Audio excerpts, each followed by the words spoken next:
Welcome to Soapstone Prarie. This natural area is located about 40 minutes or 25 miles north of Fort Collins and is nestled just near the Colorado and Wyoming border.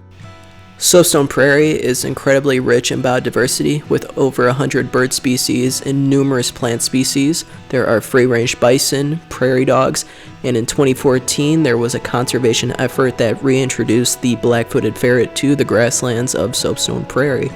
Soapstone Prarie offers visitors 44 miles of trails and helps balance the development and recreation of the protected area with its current conservation efforts.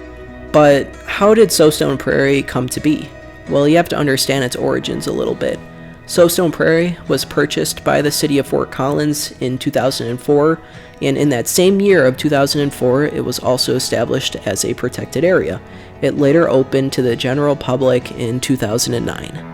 But before its purchase, there were, of course, several early settlers. The earliest dating back is the Folsom people, which utilized this site 12,300 years ago. We are able to confidently confirm this because there is archaeological evidence that has been found within Soapstone Prarie, 51,000 plus total types of evidence to be exact, marking Soapstone Prarie as one of the most important Ice Age sites in the Western Hemisphere. These were uncovered by what is known as the Lindenmeyer site, which started its operations in 1934 and ended its operations in 1940. As you can see here, this is a Folsom point lodged in the vertebrae of a bison, only confirming one of the 51,000 artifacts that there was Folsom activity on this land 12,300 years ago. As time changed and the world progressed, westward expansion became more and more common, and with the European settlers moving west and hunting bison populations to near extinction, this eventually forced the hand of the Folsom people to abandon their homeland as one of their prime sources of food was now incredibly diminished. From the 19th to the early 20th centuries, soapstone was primarily used by European settlers for ranching and farming. As previously stated, Soapstone Prarie became a protected area in 2004. The city purchased this area to preserve its natural beauty and importance with the focus on ecological systems, wildlife, and plant communities. As you know, in 2004, the city of Fort Collins purchased Soapstone Prarie from the Soapstone Grazing Association. Fort Collins purchased it for a little over $7 million, which included roughly 15,000 acres of land. Further down the road, in the years 2005 and in 2006, the city of Fort Collins offered land buyouts to landowners around Soapstone Prarie, and more land was leased for an additional 4,200 acres. The city of Fort Collins really does care about its parks and conservation, and it's taxed itself 6 times since 1992 in favor of land conservation. $13 million a year in sales tax supports a network of 50 conservation areas. There was some minimal apprehension prior to purchasing Soapstone, mainly because it was 25.5 miles north of Fort Collins city limits, and why would we pay $7 million for something that far when the furthest they've gone is only 15 miles? Well, city council supporters knew that Soapstone was going to be a very special place, so they went ahead with the purchase anyway, knowing that over time the price of the land that is now known as Soapstone would only increase, and that if they didn't act on it now, that they would be kicking themselves over time. Of course, there are some threats to Soapstone, one of them being wildfires. With the area being very grassy and with the Colorado summers being usually pretty dry, it means that it can create an environment that can conduct wildfires, unfortunately. And also, there are some native species that are known to live in Soapstone Prarie, more notably plants like cheatgrass and knotweed, which displace native vegetation and affects soil stability. Another threat to Soapstone is urban development, because who doesn't want a Benihana in the middle of a protected area, national park, national forest, national grassland, etc.? That was sarcasm, and I think most of you guys got that. Soapstone Prarie has an IUCN category of 5, and it aims to balance ecological protections with its needs and rights of local population. This includes human interaction, conservation objectives, and community engagement.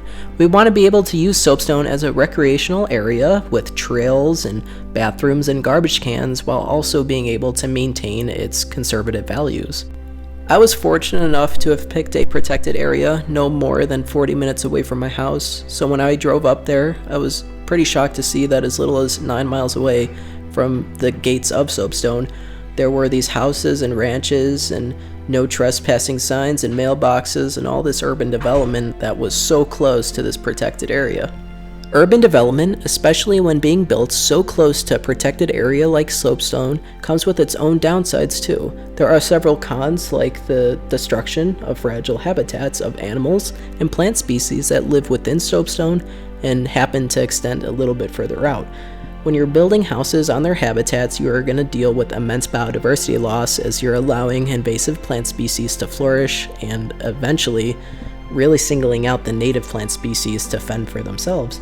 And on top of all this, you have to deal with pollution as well from incoming residents, who probably use fertilizers and pesticides in some regard, which can degrade water quality and harm the animals and plant species in the surrounding area.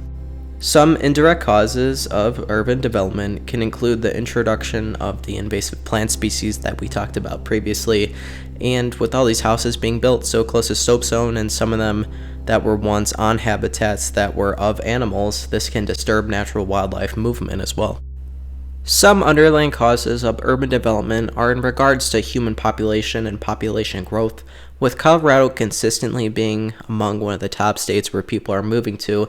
It's always having a growing population, and this could subject Soapstone Prarie to more urban development in the surrounding area due to the demand for housing.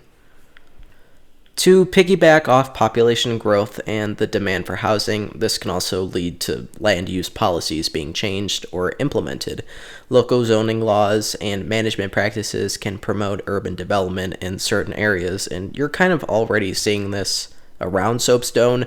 Granted, it's not like giant subdivisions or giant king supers in the area, but don't be shocked if this could happen over time as well.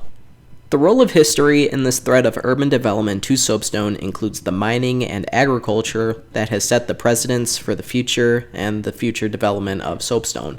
Also, cultural influence of the Native American heritage can influence the current land management and the current planning of Soapstone. Lastly, past conservation efforts in Soapstone have created awareness for the significance of the land and have challenged modern development measures in favor of Soapstone's protection. Well, what's been done to combat this threat? To start off, you can't build on a protected area without prior consent and a plan that demonstrates that no harm will be done to the protected area long term. Also, the city of Fort Collins manages Soapstone Prarie. They are responsible for protecting the land and archaeological and cultural values that it holds, while also maintaining the landscape by further protecting native animal and plant species. Furthermore, Soapstone Prarie is also protected under the Laramie Foothills Project, whose goals are to protect unique ecosystems and landscapes in the Laramie Foothill regions of Colorado. The Laramie Foothill Project provides and aids in collaborative conservation, sustainability of land management, research monitoring, habitat connectivity, and community engagement. So if you really want a casino inside Soapstone Prarie, you're ass out of luck. There have been some planning tools. I've selected 3 that I thought were pretty important in protecting the integrity and further protecting Soapstone going into the future. These include partnerships with conservation organizations, community engagement and education, and zoning regulations. Zoning regulations being one of the most important ones because local zoning laws can designate certain areas as protected or limited development types and can preserve natural habitats and furthermore help the animals and plants that live inside Soapstone Prarie. If you want to know if these planning tools have been successful, I feel like that answer could be found just by looking around.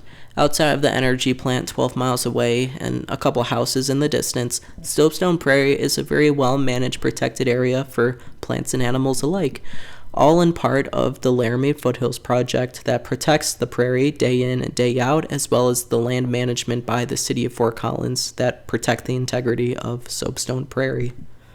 While looking at the principles, I was looking at principle number 7 and its relation to Soapstone Prarie regarding a community effort to achieve conservation outcomes at a landscape level. As previously stated, the city of Fort Collins taxed itself 6 times since 1992 to protect protected areas like Soapstone, as well as the Laramie Foothills Project protecting Soapstone Prarie day in and day out, and the daily management by the city of Fort Collins on Soapstone. Soapstone just finds itself in a spider web of help from all these independent communities that come together to protect it. Another principle is Principle 8. Effective environmental planning processes are necessary to combat threats to protected areas. Well, when Soapstone established itself as a protected area in 2004, it made itself unavailable to ranchers and future homesteaders that might have used that land in the future. So right there in 2004, Soapstone was able to protect itself. Lastly, principle number 9, effective community education will help reduce the threats to protected areas, can be seen very highly in regards to Soapstone, because the more people know of sites like the Lindenmeyer site and the fulsome historical archaeological evidence that has been found there, it's very important to protect Soapstone and inform the public that you can't develop on this land. This is a protected area and it should be respected that way over time. On January 20th of 1961, Soapstone Prarie was declared a National Historical Landmark. Thank you guys so much for watching my case study on Soapstone Prarie, the second one you're probably seeing, and thank you. Take care.